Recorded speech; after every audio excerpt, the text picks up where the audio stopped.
बहुत बहुत स्वागत है आपका। और जम्मू कश्मीर का मुख्यमंत्री बनने के बाद पहली बार मेरा ख्याल है कि आप किसी ऐसे पब्लिक मंच पर एक इंटरव्यू कर रहे हैं, न्यूज़ इंटरव्यू। हाँ, ये पहला ये इस तरह का प्रोग्राम इंटरव्यू अभी तक इन 2 महीनों में मौका नहीं मिला। शायद आप ही लोगों का इंतज़ार था। उम्रा के लिए गए थे अभी, कोई मन्नत पूरी हुई थी या कोई मन्नत मांगने? नहीं, मैं शुक्रिया करने गया था। शुक्रिया करने गया था क्योंकि इस साल शुरुआत में जनवरी में मैं गया था। उस वक्त मांगी थी कुछ चीज़ें, कुछ मिली, कुछ अभी बाकी हैं, लेकिन जो मिले उनका शुक्रिया करना ज़रूरी था और आगे कामयाबी रहे, लोगों की हम खिदमत कर पाएँ। और जो मैंडेट हमें मिला है, हिस्टोरिक या नहीं वो दूसरी बात है, लेकिन जो मैंडेट हमें मिला है कम से कम उस पर तो हम बराबर उतर आएँ। जब सेशन की शुरुआत हुई उस समय एक फर्स्ट ड्राफ्ट रेजोल्यूशन जो रहा, जिसमें बहुत सारा कंट्रोवर्सी भी हुआ, लेकिन एक 370 का जिक्र वैसे नहीं हुआ, क्योंकि हम किसी एक लफ्ज़ का इस्तेमाल या ना इस्तेमाल करने से अपने आप को बांधना नहीं चाहते थे। हम जम्मू कश्मीर का खसूसी दर्जा जो है वो वापस लाना चाहते हैं और हमें कॉन्स्टिट्यूशनल गारंटीज़ जो हैं वो दोबारा से बहाल होने चाहिए। और जो जम्मू कश्मीर ने इससे पहले साल 2000 में भी रेजोल्यूशन लाया था, हम नहीं चाहते थे कि उस रेजोल्यूशन को हम किसी तरह कमज़ोर करें या नज़रअंदाज करें। तो उस रेजोल्यूशन को जहन में रखते हुए इस रेजोल्यूशन के अल्फाज जो हैं उसके बारे में सोच समझ के काम किया गया। जो लोग अब इसके बारे में शिकायत करते हैं, पहले तो अगर आपको याद होगा, पहले दिन उन्होंने एक रेजोल्यूशन लाया था, कागज़ का एक पन्ना लाया था, मैं उसको रेजोल्यूशन तो नहीं कहूँगा, उसमें भी कहीं पे 370 का जिक्र नहीं था। यहाँ तक कि मैं मान के चलता हूँ कि जो रेजोल्यूशन हाउस के ज़रिए पास हुआ वो उस कागज़ के पन्ने से कहीं गुना ज़्यादा बेहतर था। और जो लोग आज मतलब कह रहे हैं कि इसमें कुछ था नहीं, वही लोग हैं जो असेंबली के सेशन के बाद मेरे दफ्तर में मुझे मुबारक करने आए थे, लेकिन उसके बाद फिर सियासत बीच में आ गई और उनकी सोच बदल गई। मतलब ये नाउमीदी थी जिस वजह से कि मतलब इसका कुछ हो ही नहीं सकता, या फिर ये एक प्रैक्टिकल अप्रोच है आपका? मैं तो नहीं मानता हूँ कि कुछ हो नहीं सकता। आगे जाके क्या हो सकता है, होना भी चाहिए। जिस तरीके से आपकी तरफ से जब इलेक्शंस हो रहे थे तो कई सारे वादे किए गए थे और वो सब जानते हैं कि 370 से लेके पाकिस्तान से बातचीत तक की बात। आपको लगता है कि सेंटर के प्रेजेंट रुख को देखते हुए और जम्मू कश्मीर में जो आतंकवाद है उसको देखते हुए पाकिस्तान से बात करने का कोई मतलब है? मैंने हमेशा कहा है कि पाकिस्तान से बातचीत के लिए एक माहौल बनाना ज़रूरी है। उसकी जिम्मेदारी सिर्फ हमारे मुल्क की नहीं है, उसमें ज़्यादा जिम्मेदारी जो है हमारे पड़ोसी मुल्क का बनता है। हमारे जो खदशात हैं, हमारे जो शिकायत हैं, हमारे जो कंसर्न्स हैं, उनको जहन में रखते हुए पाकिस्तान को कुछ कदम उठाने होंगे। चाहे वो बम्बई के 26/11 के हमले के जो उसमें आरोपी हैं उनके बारे में, या जो जम्मू कश्मीर में पिछले कई सालों से हुआ है उसके बारे में। और मैंने हमेशा कहा है कि इस माहौल को बनाने में पाकिस्तान को अपना रोल अदा करना होगा। लेकिन हम इकलौते वो लोग नहीं हैं जो बातचीत की बात करते हैं। बीजेपी के सबसे बड़े लीडर जो अब हमारे साथ हैं नहीं, वाजपेयी साहब, उन्होंने क्या कहा था? कहा था कि हम दोस्त बदल सकते हैं, पड़ोसी बदल नहीं सकते। अब हम लाख कोशिश करें, वो मुल्क हमारा पड़ोसी मुल्क है, बदलेगा नहीं। चलिए, आप इस तरफ का जो जम्मू कश्मीर है उसके बारे में बात नहीं करेंगे, नहीं करें, हमारा हिस्सा है, था, रहेगा। लेकिन जो उनके पास जम्मू कश्मीर का हिस्सा है उसको लेके आप क्या करेंगे? जब वापस लाने की बात होती है, वापस लाने के लिए पार्लियामेंट का रेजोल्यूशन जो है बिना शायद उसके खिलाफ किसी का एक भी वोट पड़े हुए हुकूमत से कहती है कि पाकिस्तान के पास जो जम्मू कश्मीर का हिस्सा है उसको वापस लाइए। अगर वापस लाना ही हमारा इरादा है तो कैसे लाएंगे? जंग से तो हम ला नहीं पाए, जंग हमने लड़े हैं, तीन से ज़्यादा जंग लड़ी हैं, वो हिस्सा हम वापस नहीं ला पाए। जंग उस मकसद से नहीं लड़ी तो किस मकसद से था? 47-48 को अगर हम छोड़ दें तो बाकी में 65 के टाइम भी पाकिस्तान की तरफ से हमने देखा। नहीं, मकसद क्यों नहीं था? नहीं, आपको लगता है वाकई पॉसिबल है पीओके, चाहे डिप्लोमेटिकली हो, चाहे? मैं ये बात नहीं करता ना, ये सवाल आपको उन लोगों से करना चाहिए था जो ये बात करते आए। आपने वो बात मैंने बात इसलिए छेड़ी क्योंकि सवाल आपने किया। हाँ। लेकिन पाकिस्तान के कब्जे में जो जम्मू कश्मीर का हिस्सा है उसको वापस लाने पे तो बीजेपी ने ये इलेक्शन भी लड़ा था। कई सारी तकरीरें हुई, कई सारे कैंपेन के दौरान बातें हुई। कहा था कि अगर मोदी साहब दोबारा आते हैं तो 6 महीने के अंदर अंदर हम वो हिस्सा वापस लाएंगे। अब तो साल पूरा होने जा रहा है। मैं इसलिए ये बात करता हूँ कि अगर वापस लाना ही है तो बातचीत के ज़रिए शायद और कोई चारा है नहीं, और अगर बातचीत से आप ला सकते हैं उसके लिए माहौल बनाना होगा। बातचीत से आ सकता है, पर वो तो आप उन लोगों से कहिए ना जो ये बात करते हैं। वो तो कहते हैं कि पीओके के लोग कहेंगे कुछ दिन में कि हम भारत का हिस्सा होना मैं भी उस दिन का इंतजार कर रहा हूँ। अभी तक तो मैंने वो आवाज़ें नहीं सुनी, शायद आपने भी नहीं सुनी होंगी। ऐसी आवाज़ मैंने तो वहाँ से आते हुए नहीं सुनी। उमर साहब, आपने जब ओथ आपका हुआ उसके बाद से हमने देखा थोड़ी तेजी आई आतंकी हमलों में। आपकी तरफ से कंडेम भी किया गया उन अटैक्स को। आपके फादर की तरफ से यह कहा गया कि यह सरकार को डिस्टेबलाइज करने की कोशिश है। कौन डिस्टेबलाइज करने की कोशिश करेगा? मैं माफ़ी चाहता हूं, लेकिन इन हमलों का हमारी हुकूमत पे, मतलब हमारी हुकूमत का, इलेक्टेड गवर्नमेंट का इन हमलों के साथ कोई लेना देना नहीं। हम चाहते हैं कि हालात को सुधारने में हमारा रोल हो, लेकिन फ़िलहाल नहीं है। अगर ये हमले हो रहे हैं, ये एक यूनियन टेरिटरी में हो रहे हैं। सुरक्षा की जिम्मेदारी लेफ्टिनेंट गवर्नर साहब की है। पुलिस का कमांड और कंट्रोल लेफ्टिनेंट गवर्नर साहब के हाथ में है, मेरे हाथ में नहीं है। मेरे हाथ में होता तो शायद हम कुछ और करते, लेकिन फ़िलहाल जब तक जम्मू कश्मीर यूनियन टेरिटरी है, रियासत का हम इंतज़ार कर रहे हैं, क्योंकि रियासत का वादा prime minister, home minister, defence minister सबों ने जम्मू कश्मीर की आवाम के साथ किया है। लेकिन जब तक रियासत का दर्जा हमें नहीं मिलता, फ़िलहाल यूनियन टेरिटरी है। इन हमलों के लिए जिम्मेदार या इन हमलों को रोकने की जिम्मेदारी मेरी नहीं है, वो लेफ्टिनेंट गवर्नर साहब की है। कैसे रिश्ते चल रहे हैं आपके एलजी साहब से? बीच बीच में मुलाकात हो जाती है। कामकाज ठीक चल रहा है? देखिए, अब एक नया सिलसिला है, समझने में टाइम लगता है। मुझे लगा था कि शायद इसको समझने में हमें ज़्यादा वक्त लगेगा, लेकिन आने के बाद अब लग रहा है कि हमसे पहले जो वहाँ पे थे उन्हें ये नया सिस्टम समझने में और इसमें काम करने में थोड़ी सी कठिनाई हो रही है। एलजी साहब को मतलब? मैं नाम लेके तो नहीं कह रहा हूँ, क्योंकि आप एक फुल स्टेट के चीफ मिनिस्टर भी रह चुके हैं और अब बदली हुई। मैं फिलहाल इस निज़ाम में काम कर सकता हूँ अगर के जो हमें जिम्मेदारियां आइन या जेएनके रीऑर्गेनाइजेशन एक्ट के तहत सौंपी गई हैं, हम उन जिम्मेदारियों को समझें। जहाँ मेरे बाउंड्रीज़ हैं, मैं अपने बाउंड्रीज़ को रिस्पेक्ट करूँ। जहाँ दूसरे के बाउंड्रीज़ हैं, वो अपनी बाउंड्रीज़ जो हैं उनके तहत काम करें। मैं एलजी साहब के काम में दखल नहीं देता हूँ, ना देने का कोई इरादा रखता हूँ। वो देते हैं? उन्होंने दखल दिया है अभी तक क्या? ये बातें जब होम मिनिस्टर साहब से मेरी मुलाकात होगी, पहले उन्हें ये जो मैं कहना चाहूँगा उनके सामने रखूँगा, फिर अगर मौका मिलेगा आपसे बात करने का तो फिर आपसे भी कर लूँगा। आपकी मुलाकात अपने पद को संभालने के बाद प्रधानमंत्री से हुई है, होम मिनिस्टर से भी हुई है। आपने जाहिर है कि फुल स्टेट वाली बात अपनी रखी वो सामने।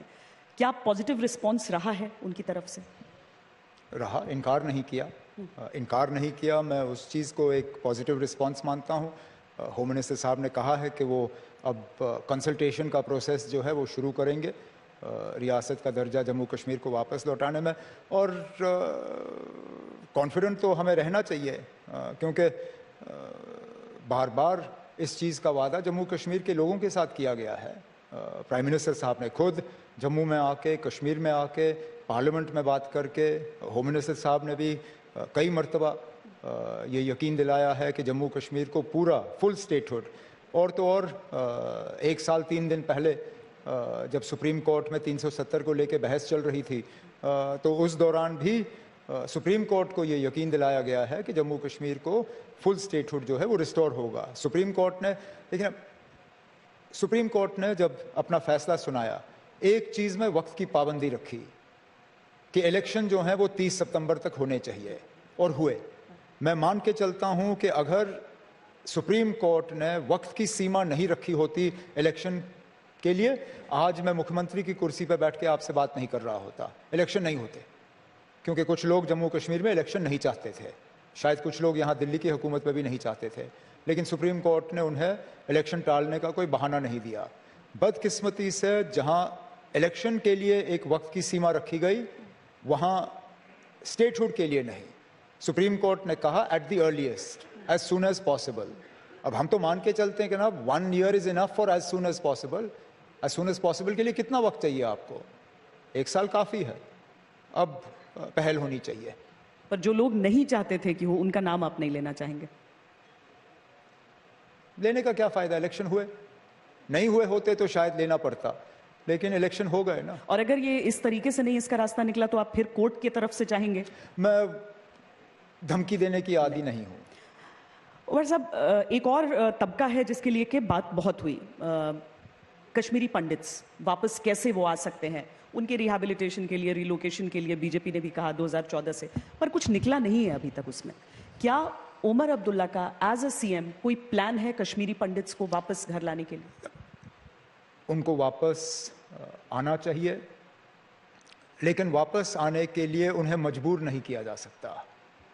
कश्मीरी पंडित जम्मू में बसे, बाकी जगहों में बसे, कश्मीर को छोड़ के, क्योंकि उनकी जो सेंस ऑफ सिक्योरिटी है, वो सुरक्षा का जो एहसास, वो उनसे छीना गया। It was snatched away from them. जब तक उन्हें हम वो सेंस ऑफ सिक्योरिटी वापस नहीं लौटाते, ये उम्मीद करना कि वो अपने घर या कश्मीर में कहीं और बसने के लिए तैयार होंगे, वो नहीं होगा। और जैसे मैंने पहले एक सवाल के जवाब में आपसे कहा, फ़िलहाल बदकिस्मती से सुरक्षा का जो इंतज़ाम है वो मेरी जिम्मेदारी है नहीं। जिस दिन होगी हम मुकम्मल कोशिश करेंगे कि कश्मीर के हालात इस हद तक बेहतर हों कि कश्मीरी पंडित जो आना चाहेंगे, मैं ये नहीं कहता हूँ कि सब जो निकले वो वापस आएंगे, कुछ वापस नहीं आना चाहेंगे, लेकिन जो आना चाहेंगे वो आ सकें। मेरा ख्याल है देश के इकलौते मुस्लिम मुख्यमंत्री होने के नाते और देश के मुस्लिम मेजॉरिटी स्टेट के भी मुख्यमंत्री होने के नाते आपकी राय उन बातों पर क्या है जो इस समय देश में चल रही हैं, जो मस्जिदों के सर्वे कराकर और उसके बाद वहां पर मंदिरों की तलाश की बात हो रही है, उस पर आपके अपने विचार क्या हैं? अच्छी बात है, सुप्रीम कोर्ट ने इस पर रोक लगाया और ठीक किया, रोक लगा। अब अलग अलग अदालत, अलग अलग जज जो हैं अपने अपने फैसले सुना देते। बेहतर है कि सुप्रीम कोर्ट इस सारे चीज़ का जायज़ा लेके एक जजमेंट ऐसा दे जो सब पे लागू हो। और ये मंदिर ढूंढने का काम ये सिर्फ सताने के लिए किया जा रहा है और कोई इसका मकसद नहीं है। इसके साथ ही जो बांग्लादेश में हो रहा है, जो वहाँ की माइनॉरिटीज़ के साथ हो रहा है, हिंदूज़ के साथ हो रहा है, उस पर आपकी क्या राय? नहीं होना चाहिए। किसी भी माइनॉरिटी कम्युनिटी को टारगेट नहीं किया जाना चाहिए, ना बांग्लादेश में, ना इस मुल्क में, ना पाकिस्तान में, ना कहीं और, कहीं पे भी नहीं। जहां हम बांग्लादेश को लेकर शिकायत करते हैं, वहां हमें खुद देखना चाहिए कि हमारे मुल्क में भी क्या हो रहा है। कहीं ऐसा ना हो कि हमारे मुल्क में भी हमारे जो माइनॉरिटीज़ हैं वो एक सेंस ऑफ इनसिक्योरिटी महसूस कर रहे हैं। रोहिंग्याज को लेकर क्योंकि बड़ी संख्या में बसे हुए हैं जम्मू में, बीजेपी की तरफ से कहा जा रहा है कि उन्हें वहां से हटा देना चाहिए। आप कह रहे हैं कि जब तक कोई फैसला ना हो तब तक डिग्निटी के साथ उन्हें ट्रीट किया जाए। क्या वो हमारा फर्ज नहीं है? आखिरकार अगर वहां बसे हैं तो फिलहाल अभी तक तो इजाजत से बसे थे ना। अब बीजेपी कहती है कि उनको वहां से हटा दिया जाना चाहिए। कितना वक्त चाहिए उनको? 10 साल तो हो गए ना यहाँ हुकूमत करते हुए, अभी तक क्यों नहीं हटाया? 2015 से किसी ना किसी सूरत में जम्मू कश्मीर में बीजेपी की ही सरकार रही है, पहले पीडीपी के साथ 2018 तक और उसके बाद राजभवन के जरिए। आज भी जो लेफ्टिनेंट गवर्नर साहब वहाँ पे हैं, किस तंजीम से ताल्लुक़ रखते हैं, किस पार्टी से ताल्लुक़ रखते हैं? बीजेपी से। तो अगर इनको हटाना है, आप हटाते क्यों नहीं हो? रोका किसने आपको? हुकूमत वहाँ पे भी आपकी थी, यहाँ पे भी आपकी है, हटा देते। अब नहीं किया। जब तक नहीं करते हो तब तक कैसे हम उनको ठंड से मार डालें? उनका पानी बंद करें, उनको भूखा मारें? कुछ तो मतलब फिर हम इस बात पे फिर हम माइनॉरिटीज पे ही आ जाते हैं ना। हैं तो वो माइनॉरिटीज, उठा के वापस अपने मुल्क में भेज दीजिए। लेकिन जब तक भेजते नहीं हो, कम से कम हमारी जिम्मेदारी है कि उनको जिंदा तो हम रखें। आपकी सरकार से ही जुड़ा एक सवाल जानना चाहती हूँ आपसे। अभी आपका कैबिनेट गठन हुआ था, क्या उसका थोड़ा विस्तार करेंगे? अभी कैबिनेट एक्सपेंशन फिलहाल नहीं। वैसे भी यूनियन टेरिटरी में गुंजाइश कम है। मुख्यमंत्री को लेके हम सिर्फ 9 मिनिस्टर बना सकते हैं। और कैबिनेट फॉर्मेशन में हमेशा ये रहता है, जैसे आज महाराष्ट्र में भी इतनी बड़ी कामयाबी के बाद फ़िलहाल काबिना पे मंजूरी नहीं हो रही है। एक अनार 100 बीमार वाला हाल होता है। है आपके पास देने के लिए सिर्फ 8 पोस्ट, मांगने वाले 40 से ज़्यादा। पर कांग्रेस पार्टी आना चाह रही है अब मंत्रिमंडल में। कांग्रेस ने खुद कहा है कि जब तक जम्मू कश्मीर को रियासत का दर्जा नहीं मिलता वो हुकूमत में शामिल नहीं होंगे। मतलब यही वजह है सिर्फ? अगर इसके अलावा कोई वजह है तो फिर आपको अलग से कांग्रेस से पूछना होगा। मुझसे तो उन्होंने यही कहा कि तो हम रियासत का वेट कर रहे हैं। इंडिया गठबंधन को लेकर पूरे ऑल ओवर पूरे देश में ही ये चर्चा भी चल रही है और बहुत जोर शोर से ये मांग भी उठी कि, और ममता बनर्जी ने खुद अपनी तरफ से कहा लीडरशिप रोल के लिए लेके। आपको लगता है कि इंडिया गठबंधन को अगर एक एक्चुअल चैलेंज देना है एनडीए को, तो जो बागडोर है वो ममता बनर्जी या किसी और नेता के हाथों में होनी चाहिए? ये फैसला मिल बैठ के हमें करना होगा और मीडिया के जरिए हम ये कर नहीं सकते। इंडिया ब्लॉक की मीटिंग होनी चाहिए, उसके जो तमाम हिस्सेदार हैं वो मिल बैठ के वहाँ बात करें और फिर तय करें लीडर कौन होना चाहिए। हमने इससे पहले भी कोशिश की थी कन्वीनर के तौर पे नीतीश कुमार जी को बनाने के लिए। उस वक्त कुछ जो हमारे अभी भी मेंबर हैं वो उस पर राज़ी नहीं थे और उठ के फिर नीतीश कुमार जी चले गए और वापस एनडीए के साथ जो है अपना रिश्ता बनाया। शायद उस वक्त अगर हमने नीतीश कुमार को कन्वीनर बनाया होता वो आज भी इंडिया ब्लॉक के ही एक मेंबर होते। लेकिन चलिए जो हुआ सो हुआ। अब आगे जाके इंडिया ब्लॉक की लीडरशिप या इसमें क़यादत में कोई तब्दीली लानी है, ये हमें मिल बैठ के तय करना होगा। लेकिन मैं इसके साथ साथ ये ज़रूर कहना चाहूँगा कि इस मुल्क में 2 ही पार्टियाँ हैं जिनका north to south, east to west पूरे मुल्क पे एक फुटप्रिंट है, एक बीजेपी, एक कांग्रेस, और कोई पार्टी है नहीं। और कांग्रेस ने तमाम मुश्किलात के बावजूद हाल ही में जो पार्लियामेंट इलेक्शन हुए 100 से ज़्यादा मेंबर पार्लियामेंट जो हैं अपनी 100 के आसपास जो है पार्लियामेंट मेंबर जितवाए। इन हालात में आप ये तय करो कि कांग्रेस का जो है ऑपोजिशन का लीडरशिप रोल नहीं बनता, ये गलत है। पर ये आपस में डिसाइड होना चाहिए। मैं फिर ये कहूँ कि मिल बैठ के हमें ये तय करना चाहिए। बदकिस्मती की बात यह है कि हम मिल के बात नहीं करते, हम मिलते नहीं हैं। हम इससे पहले मिले थे इलेक्शन के नतीजों के फौरन बाद, जब खरगे साहब ने हमें अपने घर बुलाया था। उसके बाद कोई मीटिंग नहीं हुई है इंडिया ब्लॉक की। तो जाहिर सी बात है कि इस तरह की बातें जो हैं फिर खुल के सामने आएंगी। अशरफ वानी आपके साथ साथ ही आए हैं कश्मीर से, तो एक माइक उन तक प्लीज़ आप भेज दीजिए। तब तक मैं एक चीज़ आपसे और उमर अब्दुल्ला जी पूछना चाहती हूँ, वो ये कि आपके वादों में बिजली का भी बड़ा जिक्र था, पर बिजली की कमी जितनी वहां पर है, जितनी पावर कट से लोग तो जन्नत देखते हैं, ये खूबसूरत तस्वीरें देखते हैं, लेकिन ग्राउंड पे लोग कहते हैं कि बिजली की बड़ी समस्या है। बिजली की समस्या हमेशा रहती है। आप कुछ कर पा रहे हैं सर्दियों में कश्मीर में और गर्मियों में जम्मू में। हाँ। और कोशिश की जा रही है कि बिजली के निज़ाम को हम बेहतर करें। हमारी सबसे बड़ी बदकिस्मती ये है कि हमारे जो AT&C लॉसेज जो हैं, ट्रांसमिशन लॉसेज, लगभग 50% से ज़्यादा हैं। तो हर रुपया जो मैं बिजली खरीदने पे इस्तेमाल करता हूँ उसमें से 50 पैसे से ज़्यादा जो है मेरा नुकसान है। हमें ये कम करना होगा। वहाँ पे आम तौर पे जो है डिस्ट्रीब्यूशन का जो निज़ाम है उसमें ख़राबी है, उसको ठीक करना होगा। जहाँ लीकेजेस हैं सिस्टम में उनको ठीक करना होगा। बिजली हम खरीद सकते हैं, मैं आज भी और बिजली खरीद सकता हूँ, लेकिन मेरी जम्मू कश्मीर की माली हालत जो है इतनी ख़राब है कि जब तक हम इन लॉसेस को कम नहीं करते 24 घंटे बिजली फराहम करना फ़िलहाल हमारे बस की बात नहीं है। अशरफ, जम्मू कश्मीर के चुनाव कवर किए पूरी तरह से, किसी को ये इतना भरोसा नहीं था कि आपकी पार्टी इतना बेहतर करेगी। डिसाइसिव मैंडेट जम्मू कश्मीर के लोगों ने दिया। खासतौर से अगर हम कश्मीर की बात करें, जो जितने भी पुराने चुनाव हुए, न इतनी पार्टियां थी, न इस लेवल का प्रचार था, ना बीजेपी का इतना इन्फ्लुएंस था जम्मू कश्मीर में, लेकिन फिर भी जम्मू कश्मीर के लोगों ने, खासतौर से कश्मीर के में ज़्यादा आप चुनाव लड़े, वहाँ के लोगों ने आपको वोट दिया और आपके कैंडिडेट्स को जिताया। आपने कुछ वादे चुनाव से पहले किए जिनको काफ़ी सीरियसली वहाँ के लोगों ने लिया। उसमें प्रमुखता से था 370 की वापसी, मतलब जो हुआ है उसको आप रिवर्ट करेंगे। दूसरा, कुछ 100 यूनिट बिजली फ्री। तीसरा था कि 2 लाख के करीब रोजगार, जितने भी पोस्ट हैं गवर्नमेंट में, वो आप भर देंगे।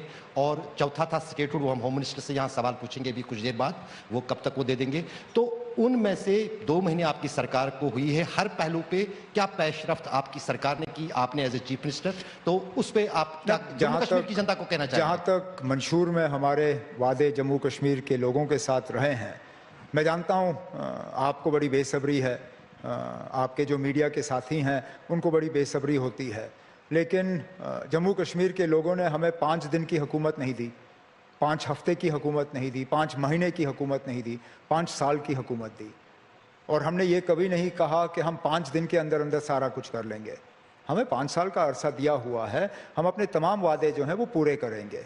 अब जहाँ तक आपने 370 वाली बात छेड़ी, हमने ये कभी नहीं कहा कि इस हुकूमत के दौरान 370 को हम दोबारा बहाल करेंगे। हमने कहा हम ये मुद्दा ज़िंदा रखेंगे, और मुद्दा ज़िंदा रखने के लिए असेंबली में हमने रेजोल्यूशन करारदाद एक पास कराई। जहाँ तक बिजली के हवाले से आपको मालूम है, हमने पिछले दिनों ये बात लोगों को क्लियर किया है कि जो मुफ्त बिजली की यूनिट्स हमने फराहम करनी है वो अगले साल मार्च के महीने से हम शुरू करेंगे, क्योंकि फ़िलहाल सर्दियों में हम चाहते हैं कि ज़्यादा से ज़्यादा बिजली हम लोगों को पहुँचाएँ। मुफ्त बिजली जो है हम बाद में पहुंचाना शुरू करेंगे, और हम उम्मीद करते हैं कि अगली बार जब आपका इस तरह का समिट होगा तो जम्मू कश्मीर एक यूटी नहीं होगी, जम्मू कश्मीर एक फुल फ्लेज रियासत होगी। बहुत शुक्रिया हमसे बातचीत करने के लिए। शुक्रिया। Thank you.